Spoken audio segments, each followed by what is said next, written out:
I want to riff on this idea of not giving up on people just a little bit more. One of the stories that comes to mind often for me in this not giving up on people is of Simon Peter. Jesus had said that if you deny me before people, I'll deny you before my Father. That's a very ultimate kind of a statement.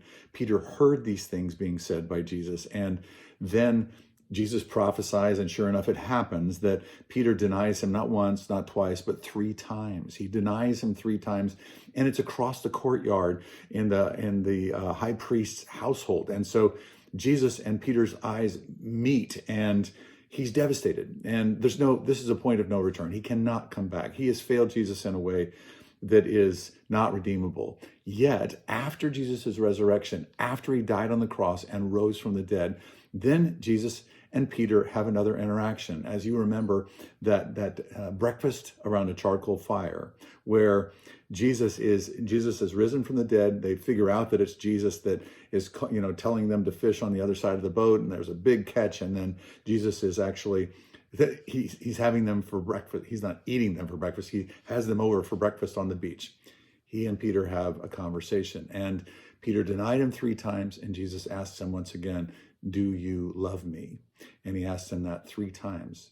And in that 3-time, that thrice conversation around the charcoal fire, Jesus restores Peter back to him.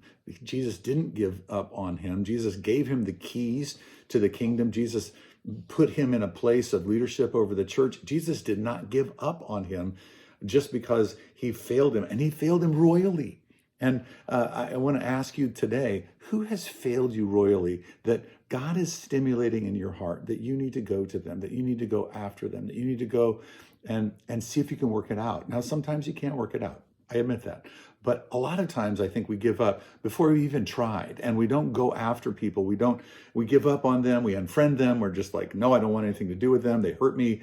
I don't want to be hurt anymore. All my bars are up. And we put ourselves in this position, and we give up on people, but God hasn't given up on them, and God hasn't given up on us with them. Who is it who you need to go to or start to pray about and then go to and try to reconcile and reinstate that relationship?